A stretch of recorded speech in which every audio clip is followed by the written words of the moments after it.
এটা হচ্ছে আমার নিজের হাতে বিরিয়ানি।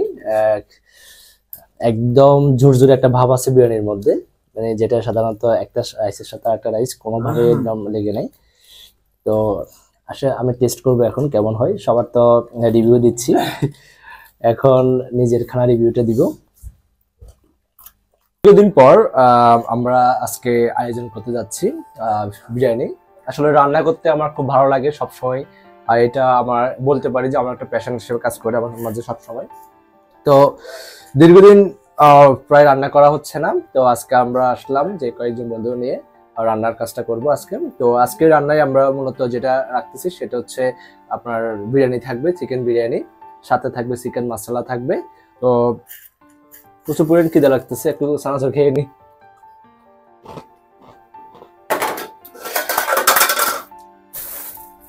তো আমাদের এদিকে নিয়ে আসো।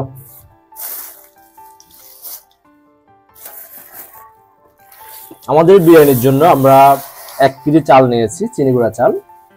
চিনি গুঁড়া চাল আসলে আমরা যেহেতু 7 জন মানুষ, আমাদের জন্য 1 কেজি চাল হলে ইনাফ, এর চেয়ে বেশি প্রয়োজন নেই। এগুলো ভালো করে ধুয়ে নিব, ধুয়ে ভালো করে ধোয়ার পরে কিছুক্ষণ পানিগুলো একদম ভালোভাবে শুকিয়ে নিব। তাহলে শুকানোর পরে আমরা এটা মূলত রান্না করা বা কষানো মাংসের সাথে দিতে হবে চালগুলো।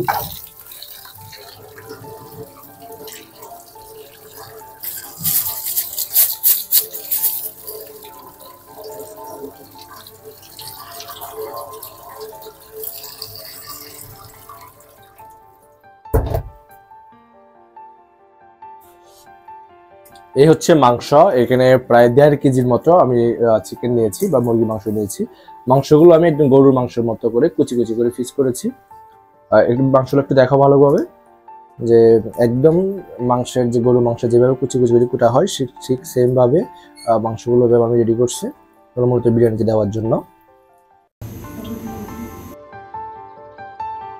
এর মতো তেল নিয়ে নিব, আর এরপরে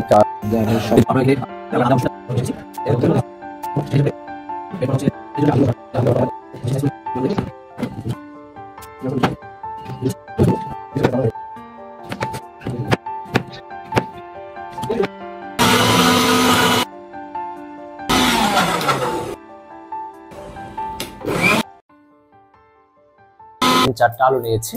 এই যে আমার বন্ধু নাহিদ খুব ভালো কুটাকুটি করতে পারে, কাটা ছিঁড়া বলা খুব ভালো সেই। তো সে আলুগুলো ভালোভাবে কুচি করে ছুলে নিচ্ছে চামড়াগুলো। তো এরপরে এখানে আমাদের আছে রসুন বাটা আছে, আদা বাটা আছে, আমরা পরির মতো ব্যবহার করব রান্না করার সময়। এরপরে আমি এখানে পেঁয়াজ নিয়েছি। তো মোটামুটি বিরিয়ানি রান্না করার জন্য যা যা প্রয়োজন আমরা আপনার যে কাঁচা এলাচ, তারপর হচ্ছে দারচিনি, এগুলো ভালোভাবে পিষানো। আমি আসলে ফ্রিজ থেকে বের করার কারণে এখানে এখনো ভালোভাবে এটা গলে নাই, বাট তারপর আমি এগুলো দিয়ে দিব যেহেতু আমাদের সময় কম, প্রায় সেই রাতে 10টা-11টা বেজে গেছে।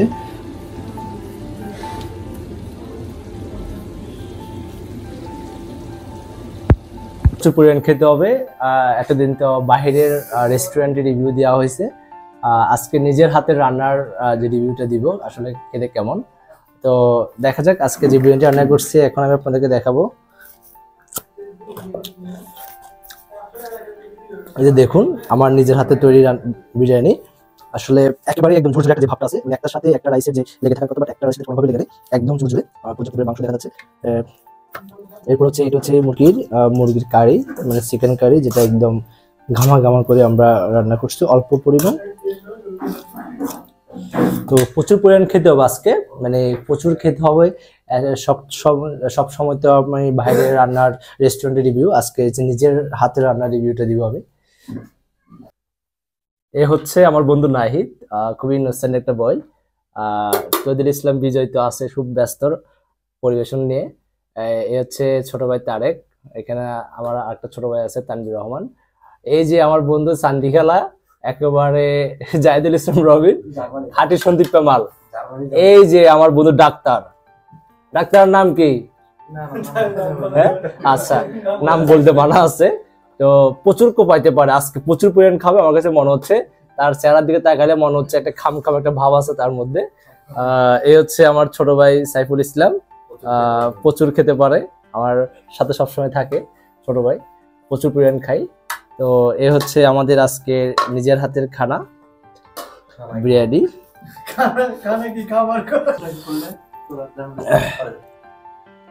এটা হচ্ছে আমার নিজের হাতের বিরিয়ানি, একদম ঝুরঝুরে একটা ভাব আছে বিরিয়ানির মধ্যে, মানে যেটা সাধারণত একটা রাইসের সাথে একটা রাইস কোনোভাবে লেগে নেই।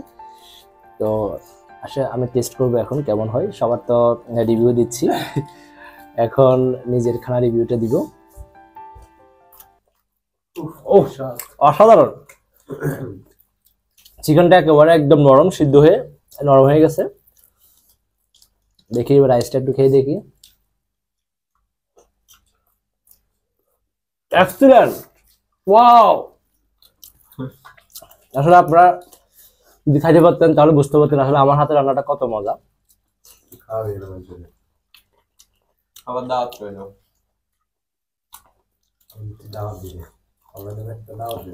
আসলে অসাধারণ হয়েছে। একটা মিটার দিয়ে দেবো বন্ধু।